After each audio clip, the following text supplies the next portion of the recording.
Hello, folks. This is Joe from My Geek Scene. I'm here with Anjali Bhimani. For those of you who don't know, Anjali is an actress, singer, and the kind personality behind the I Am Fun Size YouTube channel. Anjali, how are you doing today? I'm doing so well. How are you doing, Joe? Not too bad. Not too bad. Yeah, Um, staying safe at home, and you're well. Absolutely. You're yeah, and your dear ones, and everybody's okay. As far as I know, yes. I've been practicing the social distancing that they want us to do, but I still have to go to work, so that works out Right, for of me. course, of course, of course. Well, thankfully, we can do this from the comfort of our own homes. And how are you doing during this time? I'm doing well. I'm lucky in so many ways. Not the least of which is that I'm not completely alone because my husband and I are both here along with our little dog. So I have company, and also one of my many hats that I wear is voice actress, which means I can record at home. So that's good too. So everything is we're doing well, and we're trying really, really, really being extra careful about social distancing and self quarantining at the moment because I also have my mother nearby, and I want to be able to see her. And so, so much of these guidelines are in order to keep other people safe. And I think it's important that people realize that just because you think that you are not you personally, Joe, but just because some people think that they are not susceptible doesn't mean that their actions don't affect everyone. So we are staying tight at home and working from home and recording from home and working out from home and doing everything we can to follow all the guidelines. Yeah. Yeah, same. I actually work in the hospital, so I very So you get careful it. about that. Yo, it's like as soon as I get home, well, I like when I'm done with my shift, I pop my scrubs off and put them into a bag and then just head right home. I mean, I do my laundry at my grandma's house, so I visit her, but even Hmm. now, it's like we have this plan like, hey, I'm just going to go straight to the basement, throw in the first load, leave immediately, come back, start the second load, leave immediately. And even my grandma was like teasing me about like the social distancing. And as soon as I came in the last time, she's like, that's not even 6 feet, young man. I was like, I just walked into the door, Grams. Get off my case. And I was Yeah, like, it's wash your funny. hands. I read a tweet the other day that said, in a strange reversal of my teenage years, I am now yelling at my parents for leaving the house, or yelling at my parents for going out. And it does feel like that because we're trying so hard to take care of our loved ones, and it's hard. It's hard. It's hard not getting to see those people because you want to be there for them in that way. And it's hard to also convey that what's most important right now is that I keep my distance. So, so anyway, and thank you. I didn't realize that you worked in a hospital as well. So, Oh, it's not a well-known fact. I mean, I try to keep my geek scene separate from like my personal life. But yes, I work in an emergency department oh um, wow, in Michigan. Oh no, things have been slow. People have been staying home for the most part. And then if we right, do have not breaking any HIPAA, but if we do have like COVID patients come in and stuff like that, we treat them the same. Obviously right, we gown up a little bit more, but right. we take care of them and don't treat them like pariahs. Of course not. Yes, no, and that's why you folks who work at the hospital are heroes among us. Well, anyway, I'm sorry. I hijacked your interview by asking all of these questions.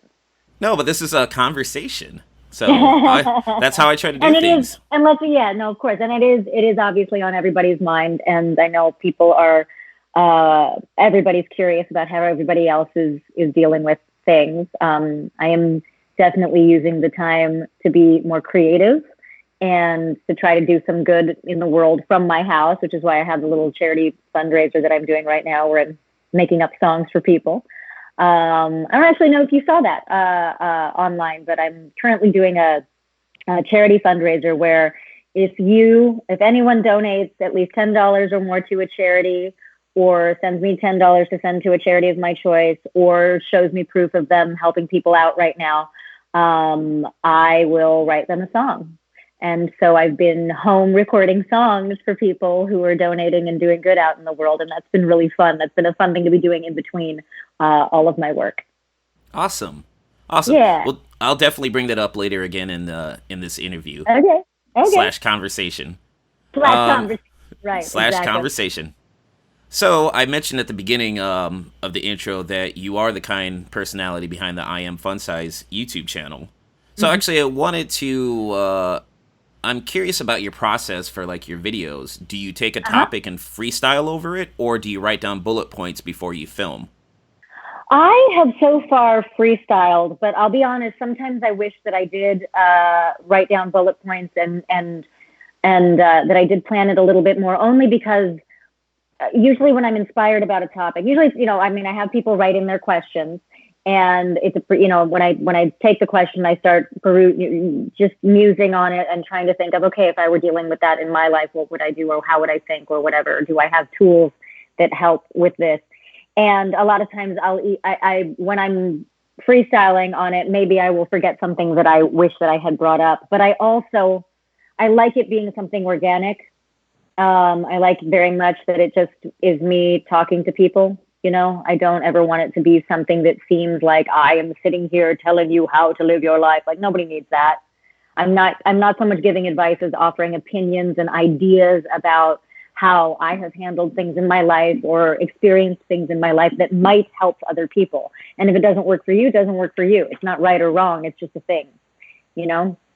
So yeah, I don't do a ton of planning on it. And really, I just kind of shoot it wherever I can. You'll notice that a lot of them happen in my car, because usually it's happening between appointments or whatever, and there's always oddly good lighting when you're sitting in the car.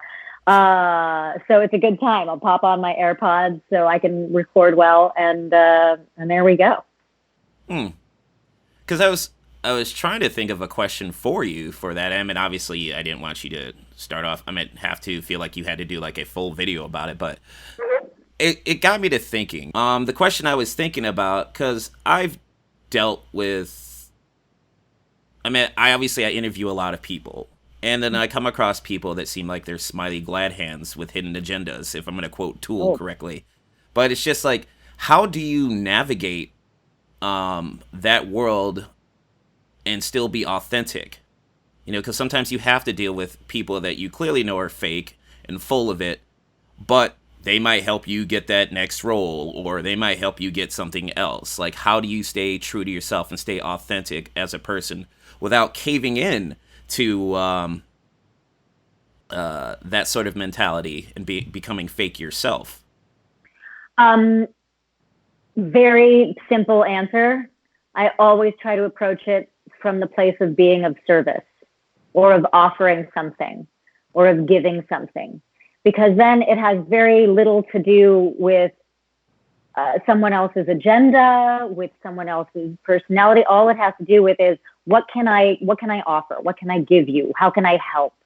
And when you said, how do you navigate that world, I'm assuming you mean the acting world and the entertainment world. Um, I find when like auditions especially have changed for me dramatically, no pun intended, have changed for me dramatically since I realized that it was less about trying to be what I thought that they wanted than trying to offer something from my heart. So I've said this a lot of times to people, that now I go into an audition with the mindset of, I got you. Don't worry, everybody, I got you. Whoever's in this room, worst case scenario, you're going to be entertained, and best case scenario, you can all go home because you found the person you're looking for and your job is done. And when I've started coming at it from that place, you get kind of excited, or at least I do, because it's the same impetus that had me start I Am Fun Size. It's the same impetus to do the charity event. I get excited when I can find out what people are excited about and how we can get it for them. What can we do to get you your dreams? What can I do to help you get what you want? Then it becomes this kind of exciting, collaborative, giving space. And you don't walk out the door feeling like, oh no, I didn't do a good enough job, or, oh shoot, they didn't want what I have. Like, you're just coming from a place of service and offering what you have. And that for me has been, it's been a big change of mindset. The times in my life when I find myself feeling the least secure, or feeling the most insecure, depending on how you want to look at it. The times in my life I find myself feeling that way around other people usually are the same times that I am somehow coming from a position of lack. that I'm coming from a position of feeling like I'm not enough, or I don't have enough work, whatever it is, or this feeling of not enoughness, then all of a sudden you're scrambling to try to make more, be more, do more, have more. You know, I think honestly, it's the same mindset that's making people go out there and hoard toilet paper right now. That sense of like, I have to have more. I don't have enough. You know, it's not a powerful place to be coming from, that feeling of not enough, the feeling of I'm not enough, what I have is not enough.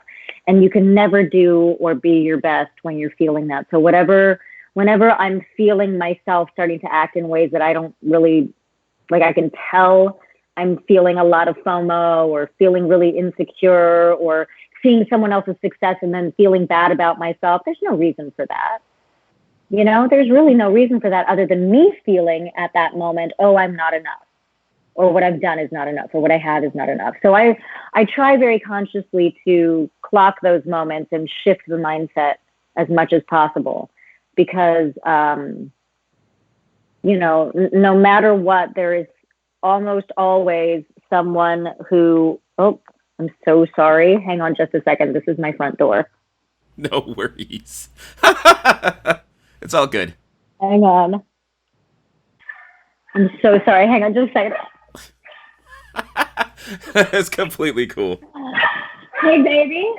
I think they're here. Okay. Sorry. You got this, boo? All right. Oh, the magic of working from home. We had a delivery that was supposed to come, and everybody's running a little late on things and stuff. So you might hear our little doggy doorbell. That's Charlie. Charlie is convinced that every time the doorbell rings, that someone is coming to kill us. So he has to bark up a storm. It's like that. Eddie Izzard has a bit that every time a dog hears a door, it's like, assassin, assassin, there's an assassin. That's our little dog. So anyway. I do not have a lack of things at our door. That I don't have a lack of. But yeah, so I think coming from that place of no matter what, there is almost always someone who is worse off than you are, who could use your help. And when I'm feeling, when I find myself feeling low in that way, my rather than being like, well, you know, there are children starving in other countries, like, yes, there's truth to that, but it doesn't necessarily resonate with me all the time. Realizing that, okay, who can I go out and help right now? Who can I go help while I'm feeling this low? Because someone else could probably use a boost, and that will make me feel better too, because I will have been of service, and we all feel better when we've done something good for someone else. So that's a long way around saying, that's generally how I deal with it in this business. Is I try not to, I also don't really, this is going to sound, I don't know how this is going to sound, but I don't know if I've just got this weird repellent energy shield going on around me, but I don't really run into a lot of fake people that stick, you know, that kind of stick in my life. I think the more genuine and the more you stand in your own power, the more you'll find those people, I think, kind of bounce off or drift away. That's certainly happened in my life too. It was mostly when I was more vulnerable and more insecure that I found a lot of people like that. And because I felt so needy and in need of other people's approval or in need of other people's help, because I was so desperate for all of that from other people, then I would find more people who were maybe fake or just wanted to get, I mean, I don't know what people could use me for because I'm not all that, but like, you know, people who were maybe not as genuine. I had more of that in my life. Now it's just not something that happens that often. And it's quite a blessing. It's an unexpected byproduct of changing my own mindset. I would agree with you on that one. I mean, and that's why I appreciate your YouTube channel for the videos that I've seen, because they are authentic. And for me, I've always tried to be authentic. In the past, I've talked to agents who I've worked with before, and I've asked them, like, hey, when you're, like, screening people for interviews with your guests or your clients, what are you looking for? And some of them flat out told me, it's like, we're looking for numbers first, like reach and stuff like that. And Sure. it's like, I can understand that. Anyone can start up a YouTube channel and say they're press, but also at the same time, if you're just focusing strictly on the numbers, this is how I feel. If you're focusing strictly on the numbers, you might be passing up that one person who's actually who's good at what they do. They will ask like non-generic questions that make the guests feel like they're dead on the inside. I always try to avoid that. And it's just, I stopped focusing like on the numbers. It's like, you know what? I might not have like I don't have like a Joe Rogan podcast subscription rate, you know? Nobody has Joe Rogan besides Joe Rogan. The man is epic. I don't ever try to be someone else. If we try to be someone else, it's not going to work. Exactly. So I was like, you know what? I'll just stay the course. And for those who check out my interviews and enjoy them, I appreciate them. You know, it's just, I'd rather have like an interview that's long, but I know that I gave the guest a good time and a good interview, instead of like, oh, I did this 5-minute. Oh, hey, I'm not knocking other people who do this, but Anjali, tell me about Overwatch, and not even have a conversation with you and treat you like a real person. You know, I'd rather stay that course. I hear you. No, and I appreciate that, of course, and I'm sure your other guests do too. What's lovely about that is I love talking about Overwatch. I love talking about, you know, whatever people want to talk about, but it's really fun when we get to scratch beneath whatever the first layer of knowing me is. You know, Exactly. I really enjoy that, especially because I kind of have career ADD. So I have so many different things that I'm working on at any given moment. It's fun when we get to talk about, like, this may be whatever it is, maybe the thing that is the thing at the moment. But if we have the time and the energy and the wherewithal to dive into other things, then it gets really fun. I mean, Kristen Freeman and I did an episode of his podcast, and I think we talked for 3 hours.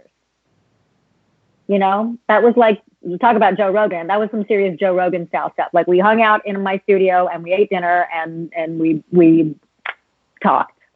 And that's just, you know, that's fun stuff. And hopefully it's stuff that will be unique to your channel, in that you will get different answers because you're asking different questions. Oh, not to toot my own horn, but yes, I generally get different answers because I try to avoid the same questions as everyone else. I prefer to have a conversation with people. Cool. Well done. Oh, thank you. Oh, thank you, Anjali Bhimani. Oh, you're welcome. So well done. I now knight you the king of the podcast. Oh, yes. So actually, I wanted to start learning about more about you as a person. So why is Kat Stone a mentor to you? Oh, Kat Stone, Kathleen Campbell Stone. I love that you just asked this question. And when this interview goes up, first person I'm going to send it to is her, so she can just hear me talk about how much I love her. Kat Stone is, much like me, a woman of many hats, a woman of a Jane of many trades. And, you know, I've spent so much of my life seeking knowledge and trying to learn more about myself, particularly in moments when I was either depressed or in pain or going through something. You know, I've always kind of reached out to try to find answers. And for whatever reason, at the particular time that I was going through what I was going through, and searching in the places I was searching, I ran into Kat Stone, who you can check out her website. It's inlivingharmony.com. She's a feng shui practitioner. She is an energy practitioner. She is a Reiki practitioner. She's also just a woman with her feet on the ground who understands that no matter how much hoodoo, voodoo, quote unquote, people might think something is about, you got to live in the free world. I mean, in the real world, you know? And so she combines the practical with the more maybe esoteric for me in such a perfect way that it has made a huge difference in my life on all fronts. Career, relationships, my health, my everything. And now she's just a dear, dear friend. So I may come to her as a mentor, and sometimes, and then I may call her up and like talk about chicken recipes another time. You know, like it's any given day, on any given day. And I can always count on her for a good snort laugh, because the two of us have a lot of jokes that come out during our sessions. And I think it's great. You know, I did I actually did an I Am Fun Size about this with Seti Lopez, talking about finding your people and finding your champion. And, some people have a therapist, which is amazing. Some people have a Reiki practitioner. Some people have this. Some people have that. Some people have an elder in their life who is this person. Some people have a spiritual guide from a church or from a temple. I have Kathleen. She's my guy. She's my go-to guy. So that's why. And I highly recommend that anyone who is going through, who's maybe stuck in their life or just kind of wondering how to work through something, looking for answers but not sure where to look through it, like, I highly recommend that they just, get on her website and check out stuff or talk to her, because she's just a really cool person to begin with. But she has a lot of tools in her arsenal that she shares that I think are very valuable and that can make a huge difference in people's lives. And she's completely changed my life. I wouldn't be here without her. That's excellent to hear. Yeah. So, favorite role by Dame Maggie Smith? Oh, that's so hard. Why would you do this to me? Oh my God. I mean, I guess I know this is gonna make all like classicists want to punch me in the face, but I gotta say I love her so much as McGonagall. I mean, her in all the Harry Potter movies, she's perfection. She is sheer perfection. And she's perfection in everything that she does. I mean, obviously Downton Abbey. That there's a part in the movie Gosford Park. This one part that I can remember that is like seared into my brain when Ryan Phillippe is playing the piano and someone says good job. It's like, no, don't encourage him. And there's just everything she does is so good. I love me my Brit. I want to be Dame Helen Mirren so badly. Oh, I think my dog is scratching at the door. Hang on a second. Let's get him in here. Hey, buddy. Come on in. You want to join? You want to hang out? Oh, here he comes. Hello, snuggle butt. This is Charlie. He's going to last a couple of seconds on my lap before he's like, yeah, I'm over this. You don't have any bacon. Yeah. He only just comes to you for bacon? Yeah, pretty much. He uses me. He uses me for smuggles and bacon. It's okay. I'm totally fine with it because he's really cute. Yeah, I think I'm gonna go with McGonagall. I think I'm gonna do it. I also love her in the Best Exotic Marigold Hotel movies. She's really fantastic. And there's a line in one of those movies, I think it's the second one, that she says that's very similar to what I just said about my I Am Fun Size stuff, is that I don't give advice, I give opinions. And I love that. I really, really love that. Yeah, she's dope. Have you had the opportunity to meet her? I have not. Oh my God, what a joy that would be. I've lucked out in getting to meet some of the incredible, so many of our incredible, I don't know a better way to put this, older actors and actresses, but not her, not yet. So hoping with any luck, my film career will take me in that direction someday. So when you do meet like some of quote unquote idols and stuff like that, like fellow actors and actresses, is it almost taboo to talk shop? Oh gosh, I don't know. I don't know that I'd call it taboo. I think just like anything, it's just, read the room, right? Like know what's a good time to do that and what's not, and what shop are you talking. Ideally, in my life, I prefer to meet folks like that in a situation where we're meeting as peers, even though I'm nowhere near the level of accomplishment that they may be at. Ideally, if you're meeting at an event where you're both guests or you're meeting on set or something like that, then I suppose talking, quote unquote, talking shop would be more appropriate. But it really just depends on, I think it just depends on the set and setting. Like, no, don't go up to someone at the dinner table when they're eating at a restaurant and start talking shop. Like, just generally speaking, don't do that, period. I don't know if it's me, in which case, please come up and say hi, because I love that. But I think a lot of people prefer, this is my dinner time, so let me be with my family. I have no boundaries. I shouldn't say that. But it's like, I'm like, no, seriously, come say hi. I might tell you like, okay, now I'm going to go back to dinner, but please come say hi. I love it. look, if I'm out with my mom, at least after all of this stuff is going on, and if I'm out with my mom and someone sees me, can you imagine how cool it's going to make me feel in front of my mom if someone comes and talks to me and recognizes me from something? You know, I like to make my people proud. But anyway, no, I don't. Is it taboo to talk shop? It depends on what part of shop you're talking.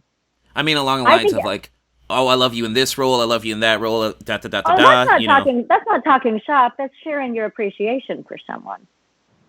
That's a different story for me. Then I don't think it's ever. I always love telling actors, actresses, singers, musicians, artists of any kind how much I appreciate their work, especially if it's something specific and something that they don't always hear. You know, because I know how much I love it.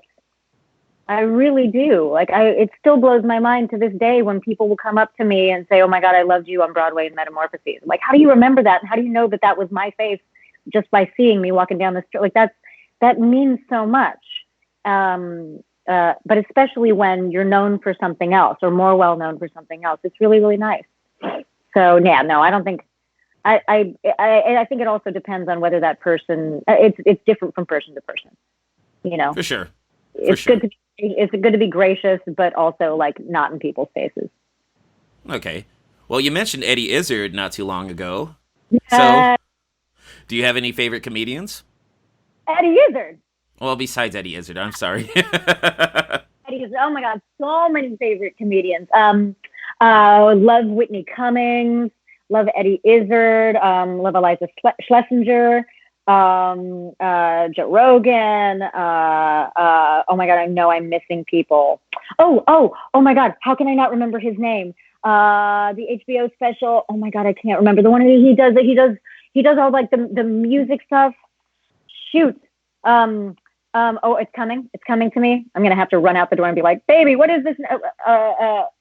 Is his name Steven? Oh, no. Oh my God, hang on a second. I'm totally gonna ask my husband. Hey, baby, what's the name of that comedian? The comedian we love so much that like my hand is too big to put in the Pringles can. Bo Burnham. Thank you. I love you. Bo Burnham. Yes, the dude with the piano. Yes, exactly. Love him. I mean, there are so many great comedians out there, you know. I recently had the joy of doing a movie with John Rudnitsky, and he's freaking fantastic. And did a movie with Adam Ray, and I love him. I mean, we live, you know, look, in Los Angeles, especially where we live, it's like the comedy capital. Like we have so much comedy within like a 3-mile radius of our house. So it's just, it's so much fun. Jay Farrow was in the same movie with me and John, and he's hilarious. Just like so many great people. So I can't pick one. But if I did, Russell Brand, God, Russell Brand, that mind, his brilliant mind. I mean, that mind, they move so fast. Yeah, I love comedy so much. I actually did my first stand-up comedy set recently. What? Yeah, in New York.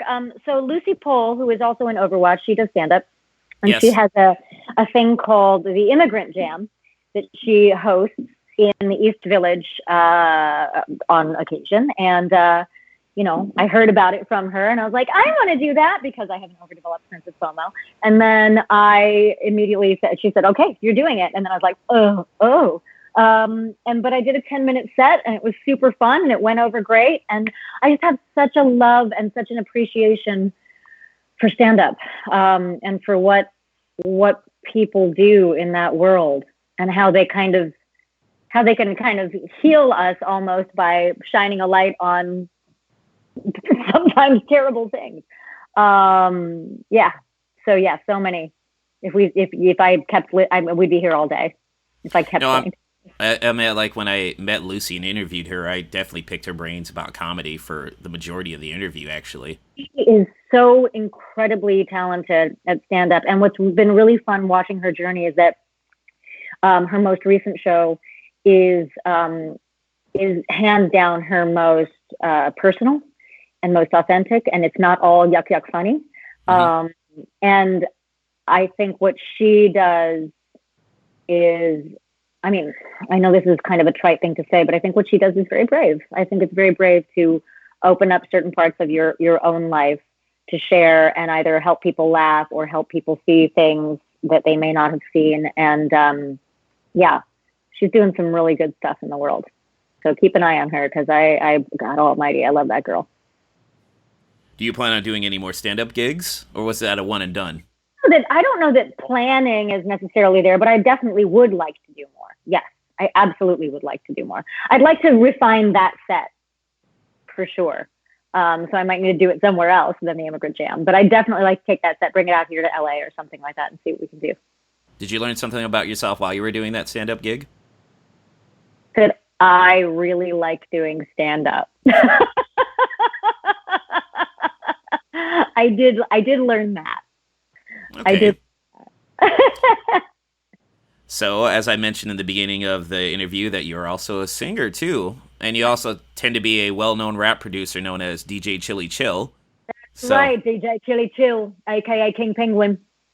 So, who are your musical influences? Ooh, that is a great question because my love for acting started from musicals. So I would have to say that just musical theater in general was the start of things. But then when I went to college, interestingly enough, it came from the dancing I was doing there because my dance instructor and the choreographer and artistic director of the company that I danced with, which is the Jump Rhythm Jazz Project, his name was Billy Siegenfeld, and all the music we danced to was jazz. And so it ended up, all of a sudden, I was loving singing along to Ella Fitzgerald and Billie Holiday, and then I leaned into soul, and it was Aretha Franklin, and so a little bit of everything. I have been told, and this is like one of the greatest compliments ever, so I'm not pretending to be anywhere near as good as this person, but I've been told that I sound like a little Indian Kristen Chenoweth when I'm doing my more like high music theater stuff. And I love her voice, and I think she's such an incredible performer. So she's an influence. But yeah, I guess it depends on what I'm working on. Honestly, one of the greatest influences on my singing is also the man who introduced me to my husband, because he's one of his best friends in the world. And his name is Ty Taylor. He's the lead singer of their band, which is Vintage Trouble. And Ty cast me, when I met him, Ty cast me in a musical that he had written. And I would be singing with him on stage and everything. And so much about what he was trying to get me to do was sing with my own voice and stop trying to sound like anyone else. And I didn't really know how to do that because I'd spent my whole life trying to get jobs. So I was trying to get jobs in musicals by sounding like what I thought they wanted me to sound like. Oh, this is a straight music theater, high this, it should sound like this, or I should sound like that, I should sound like that. And then I would always feel like I was slightly lacking or slightly not filling the shoes of the character quite as much as I wanted to. Whereas when I finally did this musical with Ty, which was called The Existence, and I got to sing this beautiful ballad that he had written in my own voice with my own story, it really cracked something open in me. So that was really a big lesson. And that was kind of probably, now that I look back, the beginning of my journey towards, because it was around the same time that I started going into auditions being like, what can I do for you guys? Not what do I have to be, but what can I offer from what I've got to offer? That's a weird run-on meandering sentence, but basically I think that was a huge influence on me because it was the first time that I was like, oh yeah, I don't have to sound like someone else. I have to sound like me. And if I'm singing a song and I can't, for whatever reason, hit a note in a way that sounds good, I'm going to rewrite it my way so that it sounds good, because it's all about sharing the story. It's all about conveying the emotion. It's all about conveying the message or the story of the character. So, yeah, that's made a big change in my life. Are there any particular songs that you emotionally connect with, like on a deep level? So many songs. That would be impossible to list those. Give me three. Or 1 to 2. Um, Singing or listening to? Listening to. Listening to. I mean, it's going to sound. It's going to sound like I'm just saying this because of Ty and Rick, but there is a song by Vintage Trouble that is called "Nobody Told Me." That is a beautiful, beautiful ballad that is that's basically about like getting through difficult times, and how, the lyric is, nobody told me this life, nobody told me how hard this life would be. And yet it's about pushing through that and seeing the light on the other side of it. And it's a fantastic song to listen to when you're going through it, whatever it is, because it acknowledges the pain you're in or the struggle you're in, while still also acknowledging that at some point or another, I'm going to be moving and grooving afterwards. So Nobody Told Me is definitely one. I'll say singing. There is a Pink song that I love. I love singing so much. It's called "Glitter in the Air," and it's another ballad. It's a love ballad, and it's beautiful, and it speaks to me on such a strong level of like how simply love can kind of creep in the simplest of moments, and then all of a sudden you see someone do something so simple, and it's like, this is the greatest moment of my life. This person just brought me coffee and called me sugar.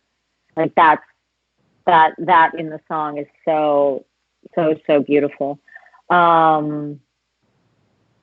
Wow, I'm trying to think what else, because now that you've asked me the question, everything's flying out of my brain. But those two come to mind immediately.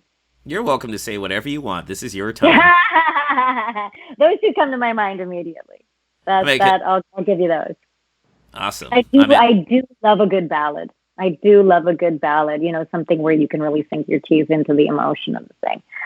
And I'm sure that there's like hundreds that I will remember after we get off this interview, I'm sure. I have an uncanny knack for like forgetting the thing right as someone asks me the question. So I hate when that happens. Oh, it happens to me far too often. Just like when I had to run out the door just now to be like, baby, who's the comedian? I mean, you kind of already answered like my next question, which would have been like, are there any particular lyrics that speak to you? Yes, I mean, there's some, again, like, not just. I sometimes find that like there are so many songs in the world where the most simple song, the simple sounding song, is the most beautiful. Like there's that U2 song, "All I Want Is You," mm-hmm. and it's one of the most simple sounding songs ever. And it's just gorgeous and full of love and full of emotion. That one, Nobody Told Me, like I said. Gosh, yeah, of course, I'm, again, like I said, now I'm drawing a blank. I also have a ton of lyrics in my head right now. I should let you know. I have a ton of lyrics that I made up in my head right now because I'm writing all of these songs for the charity thingy. And I've been writing songs about people as they send me their name and one fact about them. So I'm a little bit jumbled up in my brain right now. So you'll have to forgive me for that. No, I mean, like, for me, like, in life, like, I connect with music, like, on an emotional level. Like, the actual sound of the music, first and foremost. But then if the lyrics are good, too, and I can bond with them, that's, like, icing on the cake. And, for me, it depends, like, how I'm feeling at that point. Like, I have songs for, like, when I'm angry or when I'm down. And, like, those songs are kind of like the blues for me. It's like, well, Trent Reznor of Nine Inch Nails wrote that song for me. No, he didn't. But he did at that time. Yeah. Yeah, and that's the beauty of music, is that so many times when we're listening to music, we're like, oh my God, you're singing about my life, because they're singing about something universal, Absolutely. And some songs hit you because of the lyrics, some songs hit you because of the music, some songs hit you because of the melody, some songs hit you because of the timbre of the note and the way the person is singing it or the way the instrument is coming out.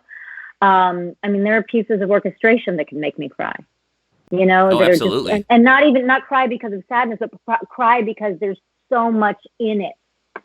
There's so much in it. There's this Vocalise by Rachmaninoff, and all it is an awe, someone singing a melody, beautiful melody, and it gets me every time. It's so beautiful. I actually worked on it with a voice teacher way back when I was still working on opera and stuff, and it's just it's epic. It's just epic. Yeah, there's like a song by Nine Inch Nails called La Mer, and it's off of the Fragile album, and it's completely different from like the stuff that Trent has done in the past, and it's like a song it's just a piano playing over and over again, and then it becomes a little jazzy, and at the beginning it has a woman speaking in French, and then like you feel like you're being sucked into this vortex, but it's not like an angry or sad place. It's actually like, if I feel like it's a calming song, Mm-hmm. and Mm-hmm. it's Well, just isn't it funny how, again, because of art and because of the way it is, sometimes the darkest emotions or the most, agitated emotions can be contained by a song that sounds smooth or sounds like a ballad or something like that, but they can grow into something. I mean, Prince's The Beautiful One is like, come on with that song, like one of the most, and it grows into this kind of little bit of like desperate madness in the end, and it's such a beautiful song for that particular emotional state. So yeah, I hear you. I don't remember much Nine Inch Nails, I have to admit. Oh, well, I meant like when I was growing up, Yeah. angry youth, but then Trent has also wrote beautiful songs too that are nowhere near angry. He's such an artist, and he writes for so much more, And I really bonded with like the Smashing Pumpkins when I was growing up. Still, like old school Smashing Pumpkins, still one of my favorite bands of all time. But I also just like exploring so much music, like bands that are completely instrumental. I think I can still emotionally connect with them because like the sound itself is just awesome depending on how I'm feeling. And I appreciate musicians. Yeah, well, tell me about it. I mean, I mean, I married one, so obviously I appreciate musicians, and I've sort of been one, my whole life, because your voice is an instrument as well. And I played piano when I was younger, and there's just something different to how your mind works when you are thinking musically, when you are thinking past words. Do you feel that there are any underrated groups or musicians in your life that should get more love, but they don't? Well, I mean, Vintage Trouble gets a lot of love, but they should always get more, because they're really, and I'm not just saying this, honestly, like, it's an incredible band. I mean, most of the stuff that, I hate to admit it, but most of the stuff that I'm listening to right now is podcasts and news. That's so in fair. terms of artists that aren't getting enough love, I don't have a ton that I'm thinking of offhand. Yeah, no. And my cousin Raj Bhimani is also an incredible concert pianist, and I feel like classical music is not necessarily appreciated as much by people these days, because most people think of classical music as background music or soundtrack. But sitting and actually living with a classical piece, like sitting and just listening directly to that, you can take such a journey. And one of my greatest joys in life is sitting and listening to Raj play and just feeling the amount of emotion that is in every piece that he plays. It's so beautiful. So beautiful. This one's a long shot, but I'm gonna throw it out there. Are there any music videos that you connect with? The reason why I say it's a long shot, because I know you're so busy. Well, yeah, and I don't know how much, I feel like there aren't really, it's not really the MTV age anymore, so not so much. Yeah, no, not right now. I apologize, because I'm in much more of a state of production and creation right now. I go through different phases. Some phases where I'm filling the well and taking in a lot of stuff, and then some phases where I'm putting out a lot of stuff, and some phases where I'm just trying to be quiet and have like less of both. And right now is definitely a creation phase that I'm in right now. So the input that I'm taking in is not necessarily music or videos or things like that. I'm reading a lot and listening to a lot of news and information. I didn't necessarily mean like now. I'm sorry for cutting you off. I didn't necessarily mean like now. I meant like all time. Music videos of all time. I mean, look, when I was a kid, I was obsessed with Duran Duran, and the fact that Hungry Like the Wolf was shot in India. I was just like, oh my God, Hungry Like the Wolf. It's shot in India. I have a chance. I have a chance not only at being in this business, but I have a chance with Duran Duran. So that one just pops into my head immediately, and Rio by them too. I loved the way they shot videos. They were always these weird artistic jumbles of things. I always enjoyed theirs. But that was the period of time when I remember actually watching videos. Now it's all about live performances for me. There was recently, while doing research for someone else, I had this video just stuck with me over, and I've watched it plenty of times. It's called "Never Catch Me" by Flying Lotus, and it's just it's a very, I think it's a beautiful video, and I think it has a nice message too. It's directed by Hiro Murai, who also directed. Yeah, Atlanta. God, I love him. And This Is America, Dave, right? And I'm sorry, what was it? Yeah, and Dave, right? Isn't that him too? The new show, Dave? I wouldn't know. I don't get to watch much television. Gotcha. Well, yeah, no, understandable. But you're busy saving lives in the ER. But yeah, no. I love his work. So it's called. Say what it is again. I'm going to write it down. Never what? Never Catch Me. Never Catch Me. And I did just think of one recently that I did love so much. I love videos where they have like actual dancers, like people like going through a full dance concert. And two of the ones that I'm thinking of are Sia, Chandelier, and then also that Justin Bieber song, which I think is Love Yourself, where they have the couple dancing to it, which is really, really phenomenal. I love that. So Never Catch Me. Okay, just wrote it down. Never Catch Me by Flying Lotus is the artist.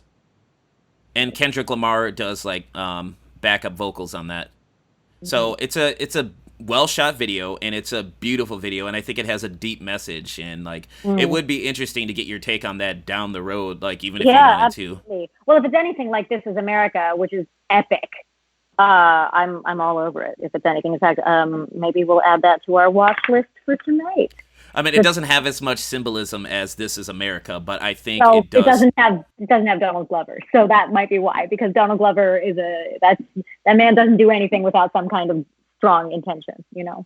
Oh my goodness! And the fact that like a few years ago, before he released This Is America, he actually, there's a theory going around that he released a series of videos. At the music videos that he said, like Sweatpants, 3005, Oakland. Or sorry, Telegraph Road, Telegraph Avenue, like all of those videos are connected, and like the theory is that they're trying to tell a version of Invasion of the Body Snatchers. So if you go back and you look at like the first video in that series, and you just start seeing little clues, like this is actually like our Earth is being invaded by aliens that are Donald Glover and slowly taking over. You know? Wow. I'll have to check that out. So I know that you've been recording for a fundraiser and stuff like that, but do you plan on recording an album for yourself? And if so, what lyrical themes would you like to explore? You know, I mean, like the first video I saw by him was like Sweatpants, but then like as you watch it, you'll slow. I don't want to spoil it, so like just watch it. And I'm really susceptible to spoilers. Like I don't watch full trailers anymore. I'll watch maybe 10 seconds of a trailer before I'm like, shut it up! I don't want to see it. No, I don't. Even if people tell me, "Oh my God, you have to see this movie," all of a sudden I'm like, "Stop telling me what to do." So I got this. I'm on it. No, I don't like spoiling spoiling things for people. I love that you asked that, simply because it's been on my wish list for a very long time. And again, because my husband is like this genius musician and also really, really a very talented music producer. And we do have a home studio, and we do have some extra time at home right now. I've been leaning towards that being one of the many projects that I'm hoping to jump into here at home. You said, what lyrics do I want to connect with? If I do what that? Lyrical themes would you like to explore? Honestly, I don't know that there's a specific lyrical theme, like starting out, that is what I would go for. I think I'm just going to go for what I'm inspired to sing on any given day and then put it together. Nice. You know what I mean? See how they go together. Because, you know, there are certain songs I love singing. Gravity by Sarah Bareilles. That's another song I didn't mention earlier that is very close to my heart. There's certain covers that I would love to do, but then there are also songs that I've written 2, 3, 4, 10 years ago, whatever, that I haven't touched. And now might be a time to be tooling around in the studio and doing that. Who knows?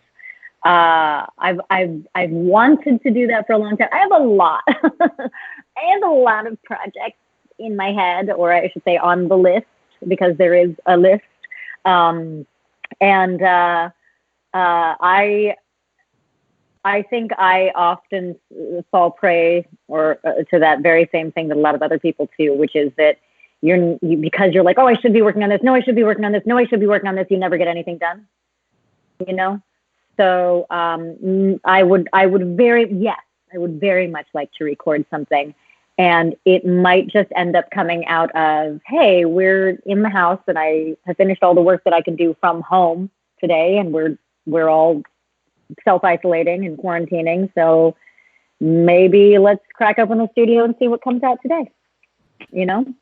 Who would you like to collaborate with musically if you can choose anyone?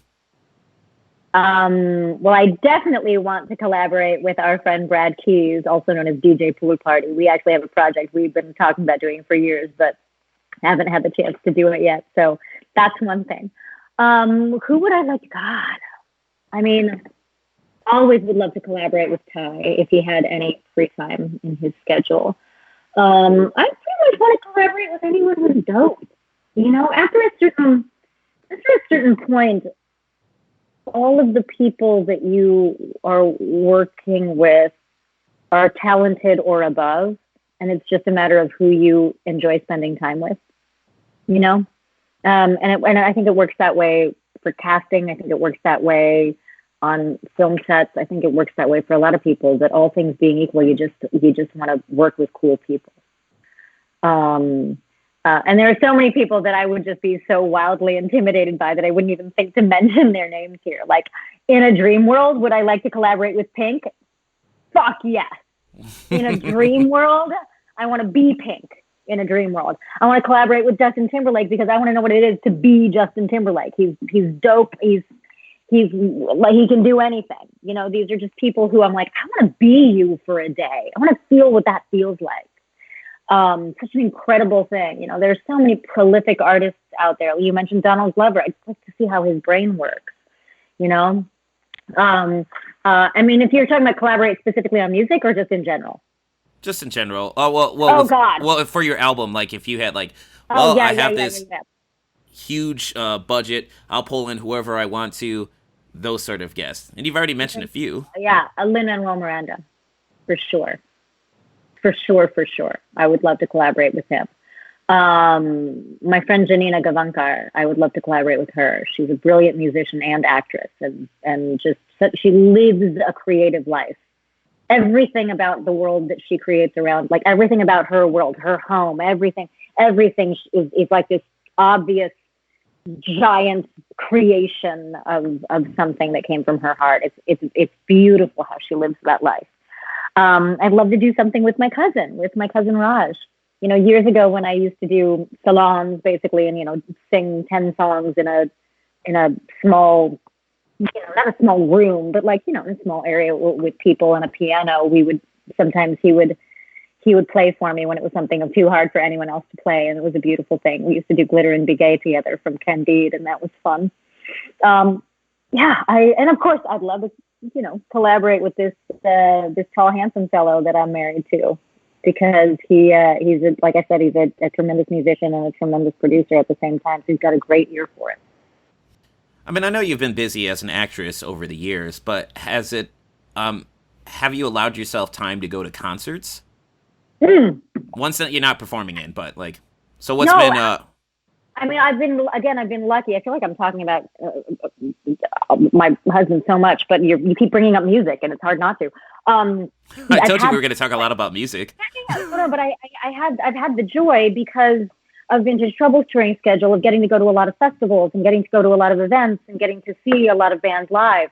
And so, when they toured with Lenny Kravitz, I got to see him all the time, and The Who, and when they toured with Joss Stone, and there are so many really incredible performers out there. We actually went to see Macklemore when he was out here with God, what is her name now? I can't remember her name. I'm so sorry.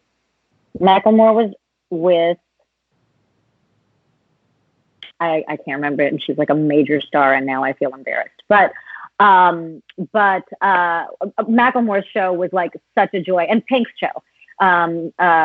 We saw, I think it was the Funhouse tour, and we saw it in Anaheim, which is also a really, really fun story because, oh no, maybe it was The Truth About Love. I can't remember which one it was, but we had tickets because one of our friends is a dancer of hers, so we had passes, and we were driving there, and there were 4 of us in the car, and we got 1 mile out, and all of a sudden it's bumper to bumper traffic, and we weren't going to be able to get there in time to pick up our passes because we had to pick them up a half an hour before the show. And so we were panicked. And so we did that thing where you get out of the car and you all run around and figure out who's going to drive. And Rick and I just started running, and I'm wearing 4.5-inch heels because I'm me, and he's 6'4" in flats. And so we're running. We ran like a mile to get to the stadium in time, but we did it, and we made it, and it was like the greatest show ever. I mean, I still have just remembering what it felt like to watch her, the spectacle that she creates. Yes, but the authenticity. I mean, that woman don't run tracks. She's using her abs not only to do all the circus stuff, but to get those notes out perfectly and so clearly. I mean, I just love her so much. She's so impressive. She's so incredible. So yeah, I'd say Pink and Macklemore of the last few years are probably my 2 favorite live shows besides Vintage Trouble, or in addition to Vintage Trouble. Do you have any bucket list groups that you would like to see? Or even a dream concert from any time? Dream concert from any time. I mean, I'd love to see an opera at La Scala. It's not a group, but it's something special that I would love to see. There's something really incredible about hearing music or watching theater in the places where it was created. I had the incredible good fortune and to see a production of Richard III that was done the touring project at Old Vic, and from the Old Vic. And a friend of mine was in the cast, so he invited me to come out to see them in Greece, and they performed at the Ancient Theater of Epidaurus, which is this gorgeous, like 10,000 seat amphitheater out. You're under the stars, and you're watching theater, and it's just glorious. And you imagine back to the ancient Greeks, and this is the place where this was created, and it just feels where theater was created, and it felt so epic. And I feel the same way about seeing something, seeing an opera at La Scala and hearing what that sounds like would be so special. So that's more bucket list, I think, than necessarily a band at the moment. Yeah, that's the first thing that comes to mind. Oh, that's cool. Yeah. So, you mentioned a few times that you've been creating songs for a fundraiser, so we can bring that up again if you wanted to talk if you wanted to talk more about it. Was there a particular name for this project for the fundraiser? It's a silly name.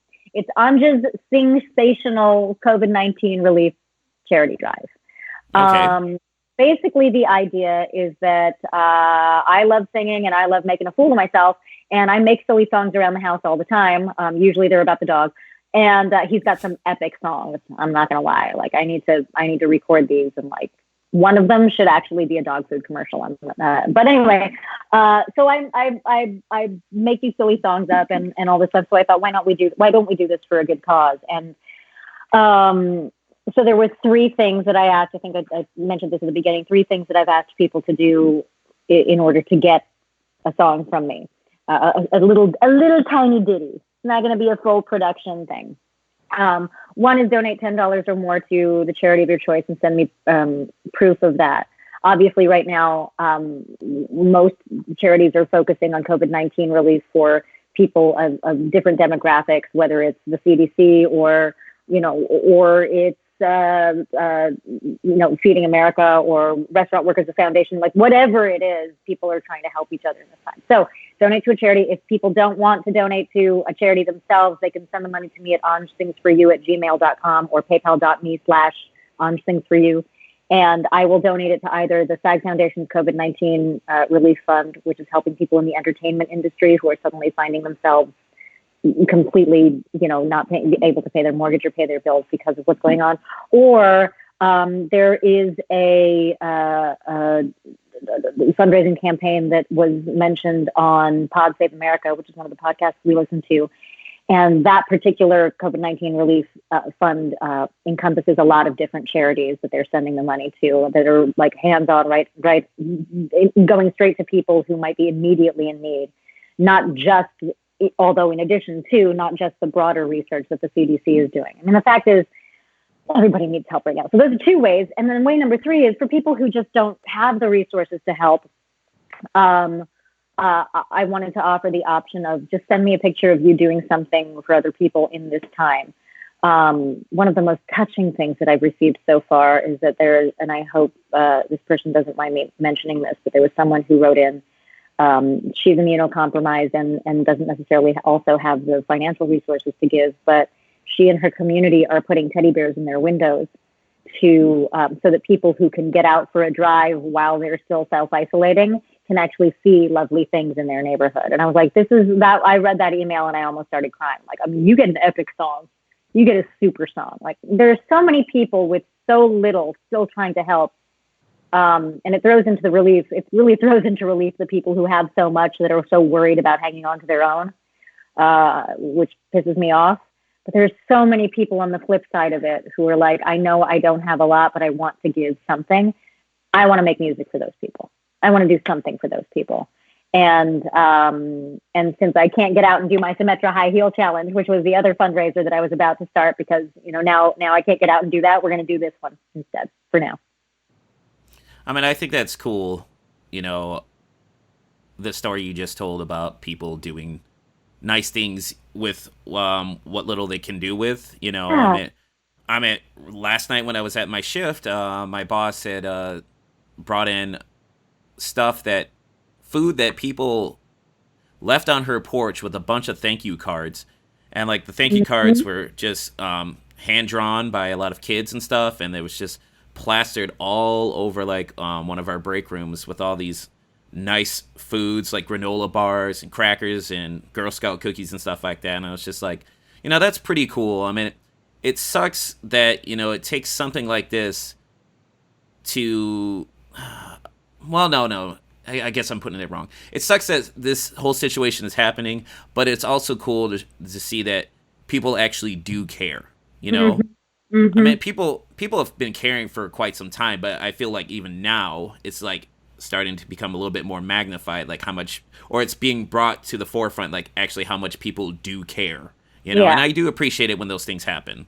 I'm so with you. I mean, look, people tend to deal with it in one of two ways. They either tend to reach out or they tend to go inward.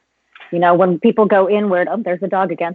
When people go inward, nope, not the dog, just him. When people go inward, they either,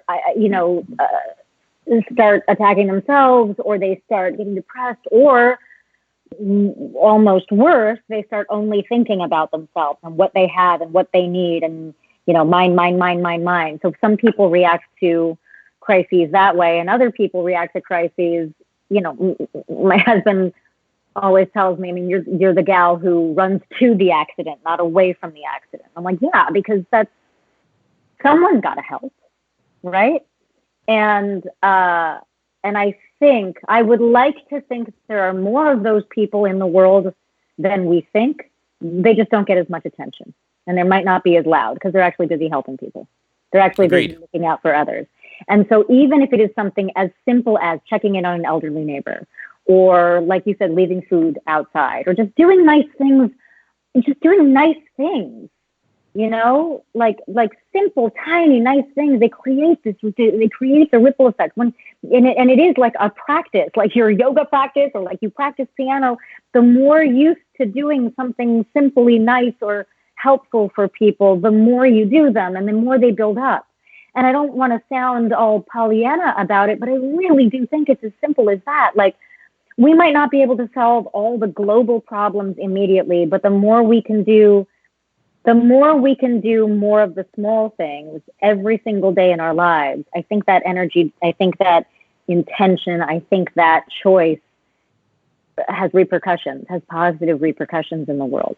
And look, right now, one of the most thoughtful things people can do is sit on your ass and stay the fuck home, right? And so like, I think being thoughtful in that way matters. And pardon me for being so, I'm angry at people who don't realize that part of this, so much of this is about taking care of other people, you know? So yeah, I'm with you. It's a beautiful thing to see how giving people can be. And I hope that through this whole crisis, through this whole global event, we start seeing more and more of that. And hopefully the more selfish voices will just be drowned out by the people who are like, no, we got to take care of each other because we're all we've got. That's my hope. And I'm actually hoping that some of the things that came from this, because I've been calling this kind of like, it almost seems like it's a little bit of a social reset. Mm-hmm. You know, I'm hoping that after, I mean, because like now people are spending more time with each other at home, you know, mm-hmm. probably getting to learn more about them instead of go, and being caught Absolutely. up in everything else. And I'm hoping that actually after this goes, when things go back to a sense of normalcy, like for us over here in Michigan, some of our stores have started implementing like specific days, like say for instance, I think it's like Tuesdays and Thursdays from like 7 to 8 in the morning. It's strictly for senior citizens to get first shot. Yeah. There are a lot of stores here doing the same thing. It's the first hour or 2 hours of the day. And I hope that would stick around afterwards too. Yeah. You know? Yeah. Who knows? I'm with you. I do think that there is a sea change happening. And the question is what things will stick, right? On both individual levels and then on greater levels. I'm definitely, noticing things about myself that I didn't like that were happening over the first 3 months of the year because of being super busy or being super focused on one thing or these things that like I'm noticing a lot of that drifting away as now a lot of things are a lot of distractions are taken away. I probably spend more time with my friends now on FaceTime and therefore actually connecting than I ever have. And connecting with people that I may not have usually thought of, or I might have thought of, but been racing to one thing or racing to another thing or off. I got to go. You know, I was falling into so much of that too. And if I, who considers myself someone who is generally speaking, thinking of others more than maybe the average bear, if I was falling prey to that, imagine how all of us were falling prey to that. So yeah, I'm with you. I think the social reset is a definite thing. I think people are also going to really, really, really appreciate the joy of being in others' actual company and hugs and connections so much more after this period of not having it. You know, Agreed. I've never wanted, I shouldn't say I've never wanted, that's not true, but like, I am so desperate to see my mom and hug her right now. You know, I usually see her once a week, maybe once every other week now that we live so close together. And I'm just like, part of the reason, like I said, part of the reason we are straight up like no human contact is I want to see my mom. Simple as that. I want to be with my mom. Fortunately, she is super adept on the FaceTime. So we are seeing a lot of each other, but I just, I want to wrap my arms around her and let her know how loved she is. Absolutely. Now, I mean, for your fundraiser, is there a specific website that people can go to check this out? Yeah, I have posted all over the interwebs on social media. So there is a video. It's up on my YouTube channel, my Twitter, my Instagram, and my Facebook page. It's on all 4 of those places. And it's just a video that says Anju's Singsational COVID-19 relief charity I'll drive. include a link. And that, thank you. And that will give everybody all of the information, including hopefully give them a laugh because it's a silly video.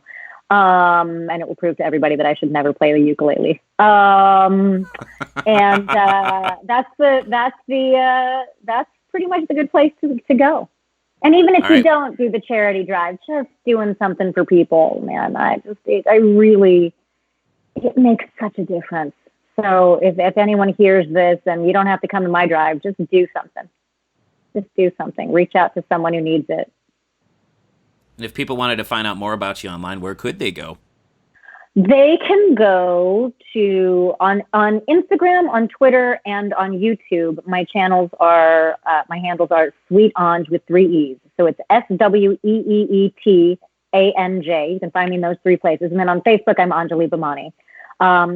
You can also go to my IMDb page. You can Google me. I mean, I'm really easy to find. You just got to spell my name right, which might be tricky. But I'm pretty easy to find. And if people want to say hi, I'm also pretty accessible online. If anyone ever wants to leave, either send a message or send questions for the I Am Fun Size series, you can send those to me at Anjali@IamFunsize.com. And I read all of them. Even if I don't get to all of them, I promise you all I read every single one. All right.